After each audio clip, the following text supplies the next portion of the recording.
Hey, this is Vance. We're out in our chicken coop.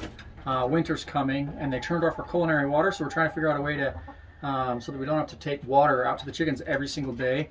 I figure between the chickens, the goats, and the pig, we're bringing out somewhere between 3 and 5 gallons a day, because if we bring out any more, it just freezes anyways. So we're trying to figure out a more permanent solution. So we're gonna take some of these 55-gallon barrels, and we're going to connect 2 or 3 of them together so that we can fill up 110 gallons or so at once, and maybe only have to fill up the water hopefully once a month is the goal through the winter. So what we're going to do today is we're going to be putting a spigot inside the bottom of this barrel, and then in the next video I'll be showing how to connect the 2 barrels together. And so the first thing that we're going to do is I removed the cap off the top of this. They make a tool that you can buy on Amazon. It's about $10 that removes these, that fits inside these slots. I don't have that tool, so what I ended up doing is I ended up using a pair of channel lock pliers, and you can space them out like this and kind of get some leverage on there and turn it, and to be able to open that up. So if you don't have that tool to open up the cap on these, I found that works. I've heard other people use the back of the handle and some pliers. They can get enough leverage to do it, but with the rubber grips it just didn't work as well. So I just actually opened the channels, pulled it open and twisted it open, and I could get a lot of good leverage on there. If I would have done it any harder, I probably would have messed up the plastic, but it worked. So I took a picture of all the supplies that I'm going to be using today. We picked up these barrels on local classifieds. They had fruit punch in them, but for our goats and our chickens and our pigs, I figured it would be great. So we rinsed it out really well. There's no residue or anything like that left in it. So the barrels cost me about 20 bucks each, and then all of the parts to connect 2 barrels together, I spent about $70 at Lowe's, all of it I could pick up. The first thing we're going to be doing is we're going to be drilling a hole in the bottom and using this. This is called a union, or I've also heard it called a bulkhead. But what this does is, at first I was thinking about just tapping the spigot straight into the barrel, and after doing a little bit of research, I found out that there's definitely a better way to do it and to make sure that I get a nice tight seal for a long time, and that is to use something like this. What this union does is it's actually reverse threaded on the outside here, and then it has regular threading on the inside. So this is a 1/2 inch inside threading. So what I'm going to be doing is I'm going to be drilling a hole down here in the bottom of the barrel, and then I'll show you a trick on how to drop this down and get it in there, because if you look at the top of these barrels, there's no way to reach in, there's no way to apply any pressure to this when you twist it once you get it down there. So I'll drill the hole, and then I'll show you the trick that I've learned on how to get this inside into the right positioning so that we can tighten it on, and then it's pretty simple from there. Okay, so this, so the outside diameter of this is, with the threads, will fit 1 1/4 inch bit. So the first thing I'm going to do is I'm going to drill a hole for 1 1/4 inch.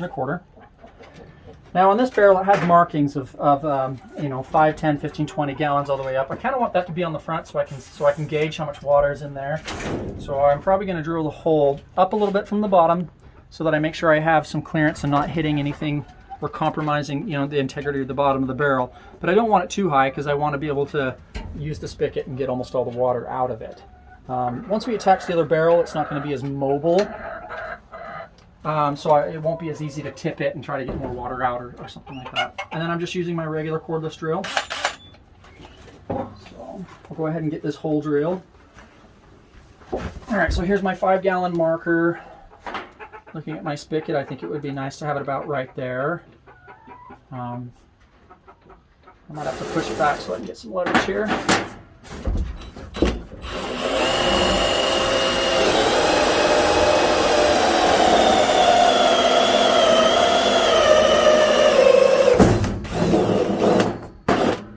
All right.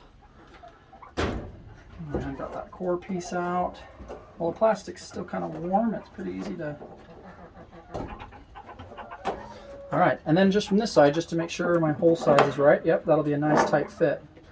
So this white gasket will go on the front, this hard plastic piece, and I'm going to want this rubber gasket to be on the inside of the barrel on the back there. So I'm going to take a string here. Let me use this wrench. This wrench will work great. So I'm just going to tie the wrench on here. Nothing special, just needs to be able to stay on. And then because I position the hole right below one of my caps here on the top, I can actually just lower this down, tip the barrel. So you can see my wrench. That's what's nice about these. We have some barrels that are, you know, the solid blue ones. I liked how these were see-through. Just for out here in the barn so that I can get a good idea how much water is in there easily. Okay, so we'll put the washer on, feed it up through the male part of the union here. Oh, yeah, that came right down. Perfect. So now you can see how that union came out perfectly on the bottom. Now I'm going to put the washer that goes on the front in. And this has a tighten and a loosen side on the front. They look identical, but one of them has writing, so I'm going to use the writing on the outside. And one thing you can kind of do is stick your finger in and grab the threads and then reverse thread this. What's nice is because it's reverse threaded, if I can get it to start, because it's reverse threaded, when I thread the spigot on, I can use the two to tighten each other. So what I actually would like to do, I'm going to get this just almost hand tight. All right, now I'm going to go get some plumber's tape before I put this on, but to give you an idea, usually I wrap it 5 times with plumber's tape. You can actually just screw the spigot on. And because they're reverse threaded, they work against each other. So there you go. And now you have your spigot. I use a ball valve. I like them better than the compression valve type, you know, the regular hose nozzle that you see on a garden hose. The reason I like ball valves is it's simple, quarter turn to open and close. I feel like they have less components, so I feel like it's less likely to fail, and I just have really good luck with ball valves. So there's that, and then that is a 55-gallon water barrel and how you add a spigot to the bottom.